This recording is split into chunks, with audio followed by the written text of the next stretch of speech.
May shift a little here. One of the questions in our minds here has been that about the future of China and its relationship to Southeast Asia. Some people are saying that China is now so divided politically that there is no great danger for Southeast Asia in the future. Speaking as a Chinese who understands China, can you make an estimate or a guess as to the future of China? Do you think in the near future it will become again a unified country, a strongly unified country that might represent some kind of a danger to Southeast Asia? First of all, I can't speak as a Chinese because I'm a Singaporean. I'm of Chinese ethnic stock, and I think this is crucial. I mean, if you ask me to speak as a Chinese... As an ethnic Chinese. Yeah, well, you know, the Chinese People's Republic in Peking will be, I think, quite rightfully indignant, and so will the other aspirant in Taipei. But speaking as a Singaporean, with some of the built-in memory programming of the Chinese people, I would say that if you believe that the Chinese people will just splinter up into so many warlord communist committees, each governing a province or even part of a province, then you will make one of the gravest mistakes about Asia. I think I've traveled around the world often, and you know, people don't know that I come from Singapore, and they treat me as a Chinese or as a Chinaman in the old days, as they used to call them. And they used to say, Chiang Kai-shek, you know, in the middle 40s, and nowadays, of course, Mao Zedong.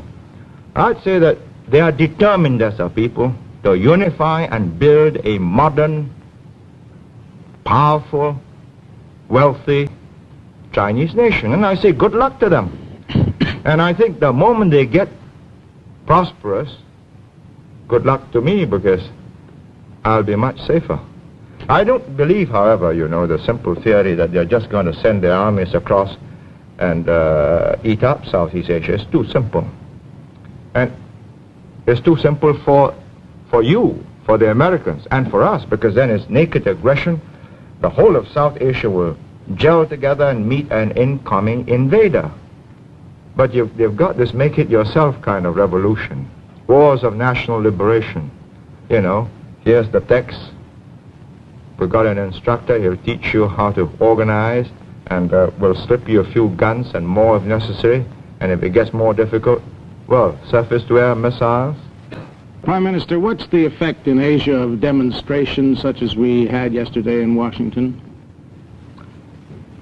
Well, you know, I get a lot of demonstrations in Singapore, and my students are quite a rambunctious and spirited lot. And I think they ought to be. Otherwise, I think there's very little future for Singapore. It's a young community, and the young must be idealistic. The young must believe that the world should be more just, and there should be more moral rectitude in the behavior of their leaders, and they protest, often in more than just a peaceful manner, because the communists slip into my demonstrations, and, you know, but windows got broken so often, and cars get overturned. But at the end of the day, I think decisions have got to be made by adults, not teenagers. But it's got to be made in such a way that when the teenagers become adults and they look back on these decisions, they would be proud of the generation that went before them. Well, let me ask. You only have 2 million in your population, I understand, but if you put a small token force into the field to assist in the work that is being done over there against what we call aggression from the North, wouldn't that help the United States to resolve this issue?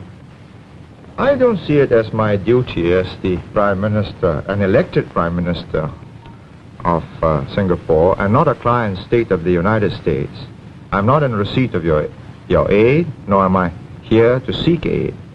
I'm doing all right. I hope to do more trade with you.